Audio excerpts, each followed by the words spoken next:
예, 올해 주식시장이 이제 8거래일 정도밖에 남지 않았다고 합니다. 종식을 기원하고 염원했던 코로나19가 올해도 지속됐고요. 주식시장에도 많은 영향을 줬었죠. 현재 증시 상황을 점검해 보면서 다사다난했던 올 한 해 정리 함께 해보도록 하겠습니다. 증권부 윤혜림 기자 연결돼 있습니다. 나와 있습니까? 네, 안녕하세요. 예, 올 한 해 정리하기 전에 오늘 국내 증시 상황 먼저 윤 기자 짚어주시죠. 네, 오늘 국내 증시 많이 빠졌습니다. 오늘 코스피는 전거래일 대비 1.81% 하락한 2,963선의 장을 마감했습니다. 지난주 금요일 국내 증시는 미국 기술주 급락에도 원달러 환율 하락과 경기 민감주, 배당주 중심으로 외국인 수급이 들어오며 3,013선에 마감했지만 오늘 코스피는 외국인과 기관의 동반 순매도에 3,000선을 다시 내줬습니다. 코스닥 역시 장 초반부터 이어진 하락세에 전거래일 대비 1.07% 하락한 990.51포인트의 장을 마쳤습니다.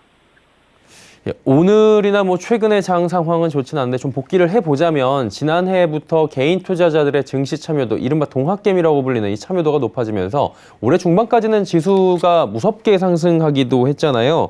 윤 기자가 그래서 첫 번째로 꼽은 키워드가 바로 3,000피인 것 같은데 구체적으로 어떤 내용입니까?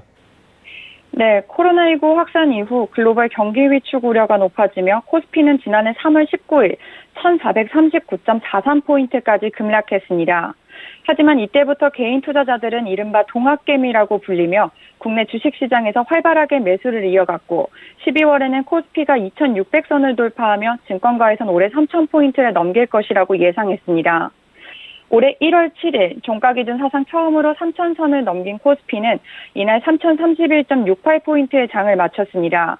이후에도 코스피는 꾸준히 상승하며 지난 6월 25일 증권가에서 예상하던 밴드 상단인 3,300선 포인트도 넘어서는 모습을 보였습니다. 이는 지난해에 이어 개인 투자자들이 꾸준히 순매수를 이어갔기 때문인데요.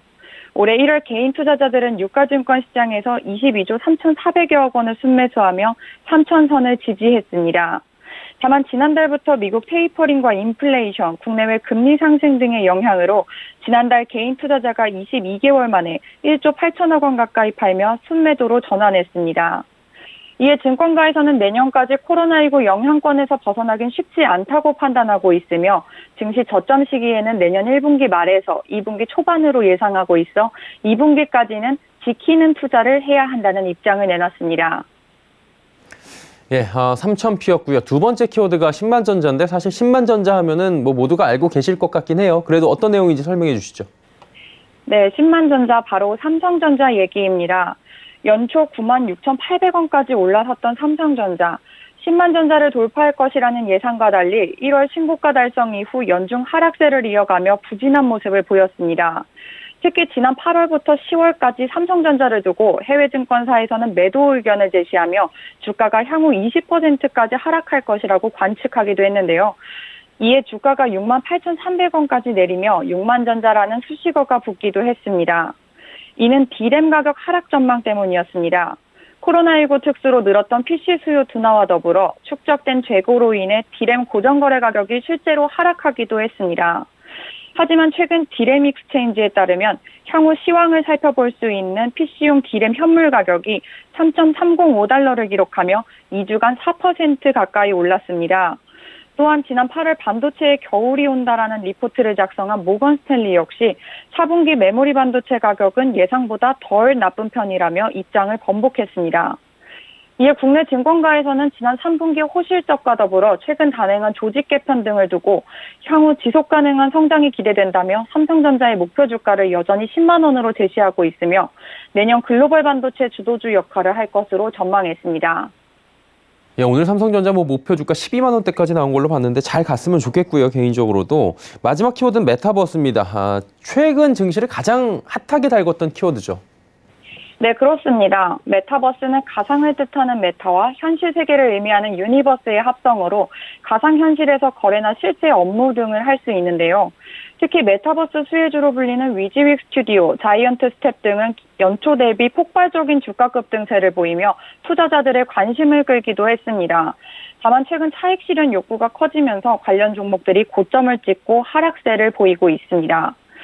증권가에서는 최근 메타버스 관련주의 하락세에도 산업 성장 자체는 긍정적으로 보고 있는 것으로 나타났습니다. 강대석 유진투자증권연구원은 내년 1월 미국 라스베이거스에서 열리는 세계 최대 전자제품 전시회 CES 2022에서도 가상, 증강현실 등 메타버스와 관련된 기술과 신제품이 돋보일 가능성이 높다며 메타버스라는 세계가 콘텐츠 중심에서 하드웨어, 5G, 이커머스 등 다양한 관련 사업으로 확산될 것이라며 확장 투자의 기회라고 밝히기도 했습니다. 예, 올 한 해 주식시장을 달궜던 세 가지 이슈에 대해서 짚어봤습니다. 증권부 윤혜림 기자였습니다. 고맙습니다. 네, 감사합니다.